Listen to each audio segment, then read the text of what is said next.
What if I told you that the secret to effective time management is thinking in tomatoes rather than hours? It might seem a little silly at first, but tons of people swear by the life-changing power of the Pomodoro Technique.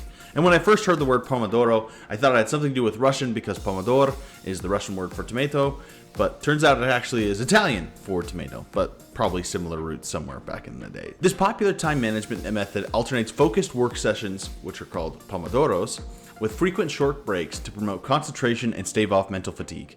It's a simple and yet highly effective way to beat procrastination and boost your productivity. Look, I know the daily grind can be exhausting, and that's why I want to help you live the most productive, stress-free life. The Pomodoro Technique is one of the best ways to maximize your productivity while minimizing that overwhelming feeling of dread or never-ending work. And I first came across this technique when I was watching Ali Abdaal, which is a popular productivity YouTuber that I've talked about in a couple episodes before, and he was using it for a study session. And he broke his work into these Pomodoro sessions, and it immediately caught my attention. So I took a deeper dive, and that's what I'm sharing with you today. So if you'd like, stay tuned because the Pomodoro Technique may be for you if you have constant distractions throughout the workday, you work to the point of burnout or are feeling burned out very often, have open-ended work like studying, research, or writing that could take forever if you let it, overestimate how much you can get done in a day, or enjoy gamified goal setting and tracking progress. The Pomodoro Technique was developed in the 1980s by Francesco Cirillo. I hope I'm saying that right. My Italian is not very good, trust me. He was a university student, and like many other students, he was feeling overwhelmed by assignments and intense study schedules. And if you've ever been to college, you're probably going or already know that feeling. You know that feeling, trying to submit your paper at 11:58 a.m., hoping that your crappy dorm internet doesn't go out for the fourth time today. Or just hoping that your group project finally gets submitted on time, hoping that Terry will finally get his section done, even though it's already a half hour till the submission date. So, believing that any progress was good progress, Cirillo challenged himself to just 10 minutes of focus. So he ran to the kitchen and grabbed a tomato-shaped kitchen timer just like this and committed to a focused study session. And after the timer rang, he took a short break and then dove straight back in. And just like that, the Pomodoro Technique was born. So what exactly is this Pomodoro Technique that I've been raving about? The Pomodoro Technique is a time management method where you work for 25-minute intervals, which are called Pomodoros, and then follow them by a 5-minute break. And the benefits of the Pomodoro Technique, according to an article from Todoist.com, you can check the link out in the description below if you want to read the article for yourself. I thought it was very helpful for kind of going over, and I'm just kind of giving some of the highlights. So it improves focus by eliminating distractions. It minimizes procrastination by breaking tasks into manageable chunks. It prevents burnout because you have built-in breaks, and it promotes accountability through structured work sessions. This is why perfectionists and procrastinators find it so useful, like myself. It's much easier to commit to just 25 minutes of focused, diligent work rather than an entire afternoon of just kind of slogging through tasks. And if you're a last-minute worker like me, you kind of push it off to the last minute. It actually kind of can help you from just trying to cram it all in at the last minute. So if you want to try it out, here's a simple step-by-step guide. Get a to-do list going and grab a timer. Your phone works well, but you could also use some kind of dedicated kitchen timer, something that pings or buzzes to let you know when a time is up. Set your time for 25 minutes and focus on just one task until the timer rings.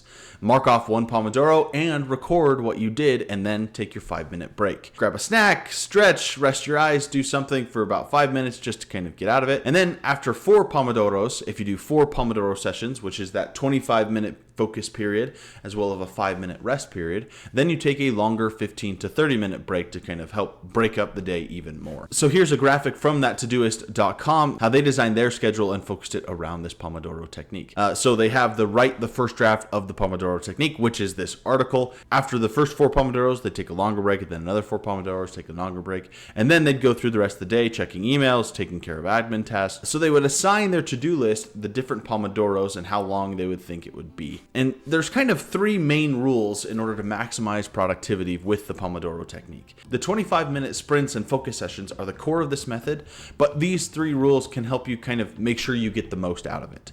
So first, break down complex projects. These big projects can really feel overwhelming, especially when you're first starting off and maybe aren't sure where to even start. So instead of thinking, hey, I need to write a 10-page report, break it down into smaller tasks. Work on a paragraph at a time or just half a page at a time. Outline outline the introduction, or just write one paragraph. And this also aligns with the ideas from the book Effortless and Essentialism by Greg McKeown. Again, some of these are my favorite productivity books in order to simplify tasks and make sure you get the most done.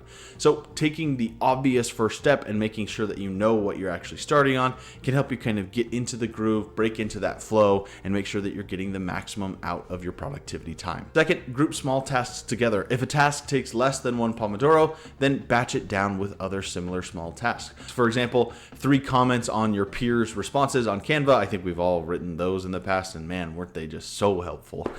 Email your professor about your group project, or perhaps deliver the frog eyes to the professor so he can get the eye drops for the big Goron. And believe me, the big Goron sword side quest is definitely going to take more than one Pomodoro. I mean, just look at everything you have to do for that. It's just kind of crazy, and some of it's timed, it's stressful, and anyway, you get the point. And the third helpful tip is to make sure once the Pomodoro is set, it has to ring. A Pomodoro session is indivisible, which meaning no interruptions. Silence your notifications, put your phone on Do Not Disturb. If something pops up, just jot it down and take care of it later. It's not for you to basically break your focus session in order to take care of everything, because then you end up back to where you were, where just daily little interruptions will consistently bother you throughout the day. Take care of it during your 5-minute break or after the session is completed. We want to make these 25 minutes as productive and effective as possible, and making sure that we're doing that, we want to make sure that we're completely focused on the one task at hand. So the Pomodoro technique works because it helps you build consistency.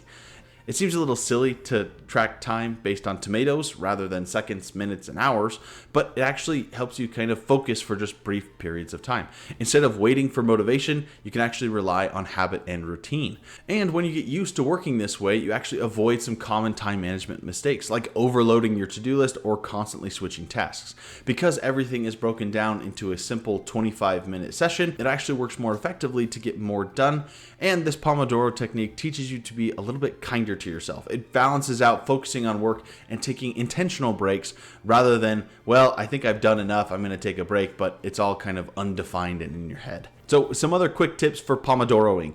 Plan your Pomodoros in advance. Take 15 minutes at the start or end of your day and kind of estimate how many Pomodoros each task will take. Again, it's much easier to focus on 25-minute little sessions rather than seeing all of the daunting work that you have to get done the next day.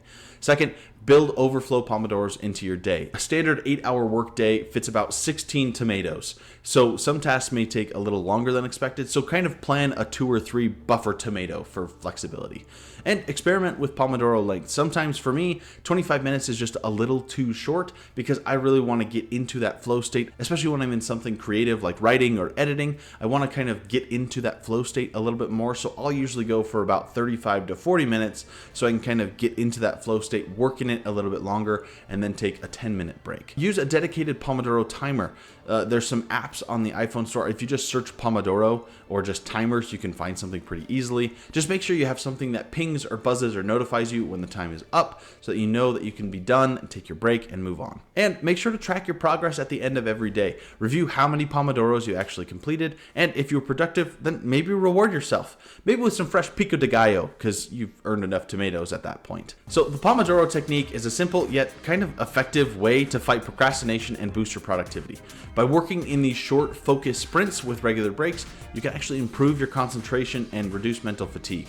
And you actually get more done without feeling completely overwhelmed. Whether you're a student, professional, or kind of in the creative industry, this technique can help you kind of take control of your time like never before. So what do you think? Have you tried or heard of the Pomodoro technique before? Let me know in the comments. And if you found this helpful, don't forget to like and subscribe for more productivity tips. Until next time, I'll catch you guys later. See ya.